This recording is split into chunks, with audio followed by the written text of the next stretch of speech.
For many years now, I've fully immersed myself in the world of money management, building businesses of my own. But the biggest takeaway I've discovered isn't just about increasing wealth, it's about taking intentional steps to manage your finances effectively. As the year comes to a close, now is the perfect time to prepare for a strong start. In this video, I'm revealing 7 critical financial actions you need to take to gain control of your money, avoid unnecessary setbacks, and head into 2025 with confidence. Let's kick off with step 1, assessing your resources. The first step is to identify any assets you can quickly convert to cash within 1 to 3 days. This could include cash savings, funds in a brokerage account, or even emergency cash stored at home. Understanding how much readily available money you have is essential to handle unexpected costs or increased expenses in the new year, like higher insurance premiums, rising gas prices, or climbing grocery bills. An emergency fund is your financial safety cushion. Start by calculating your household's monthly expenses.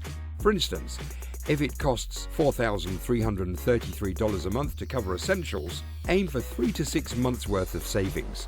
That's about $17,000 to $26,000 in reserve, giving you the flexibility to tackle life surprises without worry. If you already know you'll need cash for big plans in 2025, like buying a home or covering wedding costs, consider putting that money in a high-yield savings account. This ensures your money is protected and earning interest, rather than being subject to unpredictable market fluctuations.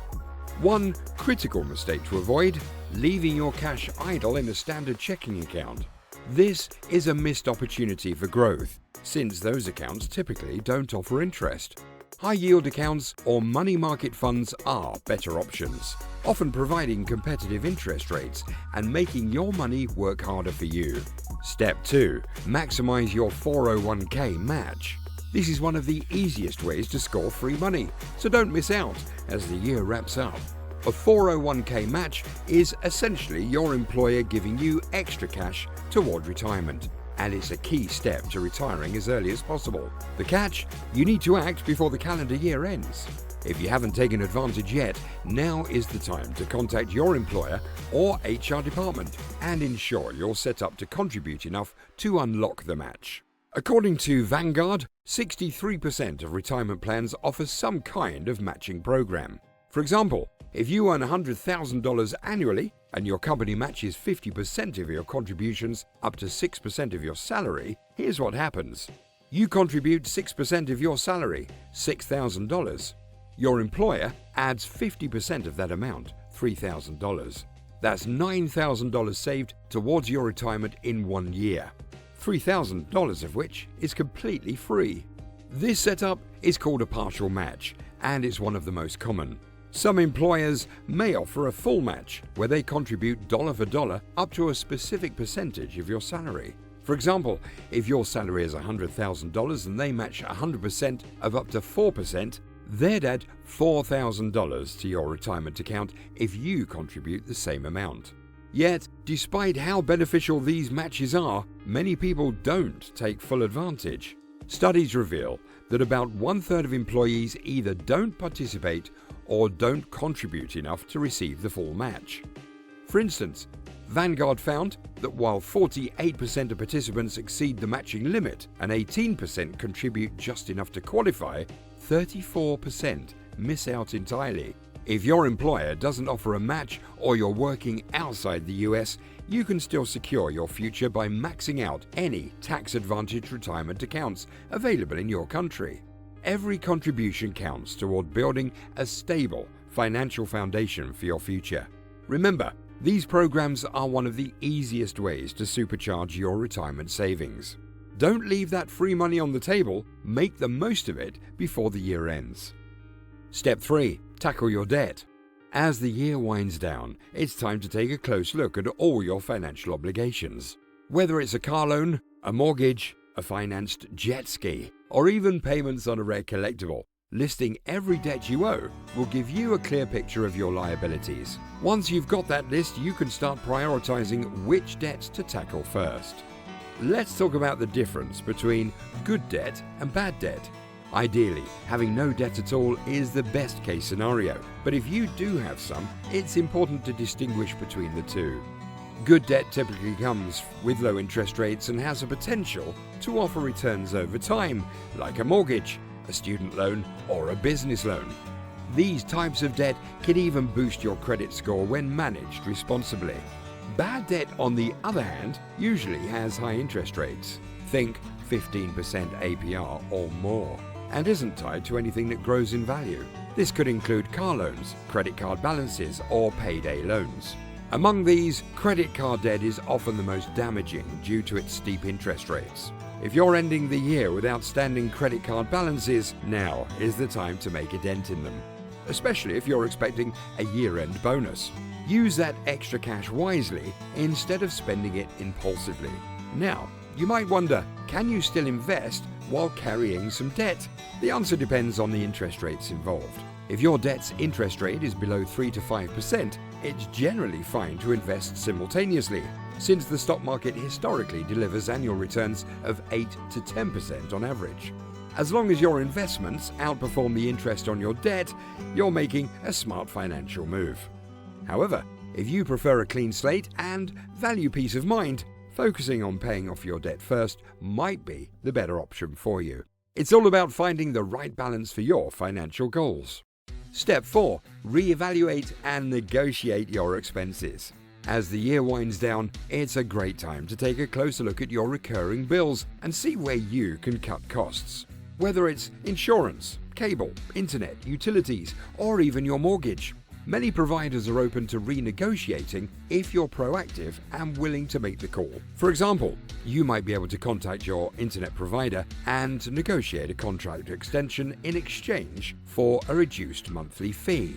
While these savings may seem small at first, they can add up significantly over time, especially if you make it a habit to renegotiate regularly. Here's how to get started. 1. Focus on your biggest expenses first. Begin with the bills that take the biggest chunk out of your budget, like car insurance, homeowners or renters insurance, and mortgage payments.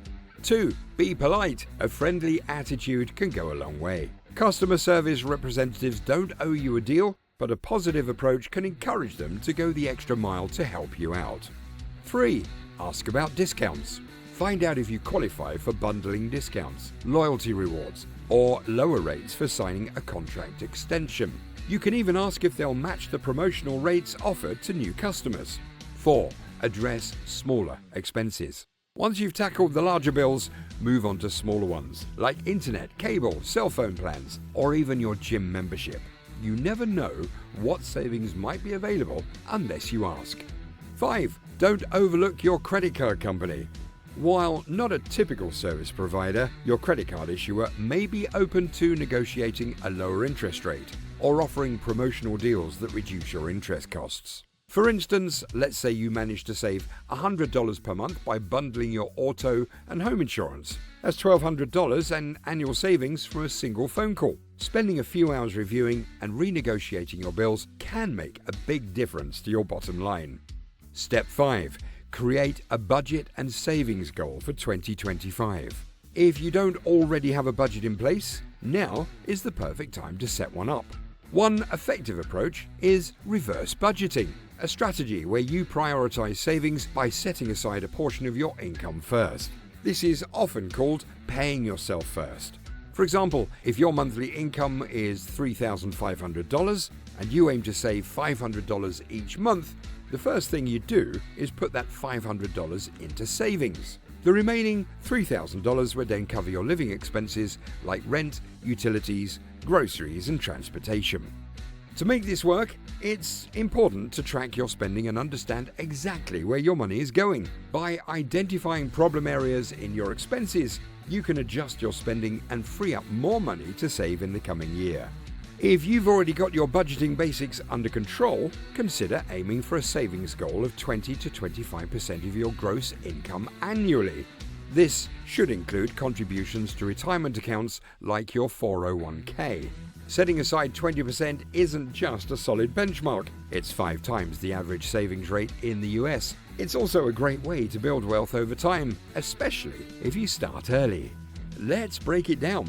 If you earn $50,000 a year at age 25 and consistently save 20% of your income, you could grow your nest egg to about $2.8 million by retirement, assuming an 8% return. Even if you only save 10% or $5,000 annually, you could still reach $1.4 million by age 65. Those numbers highlight the power of consistency and compound growth. Step 6. Tax loss harvesting. If you're an investor holding a mix of stocks or funds, one smart move to consider before the year ends is tax loss harvesting. Although the term might sound complex, it's simply about selling investments that have decreased in value to offset taxable gains you've made during the year. Here's how it works. Imagine you sold Nvidia stock in March and made a $6,000 profit, which you used for home upgrades like yard tools and a new TV. When tax season arrives, that $6,000 is considered a capital gain, meaning you'll owe taxes on it.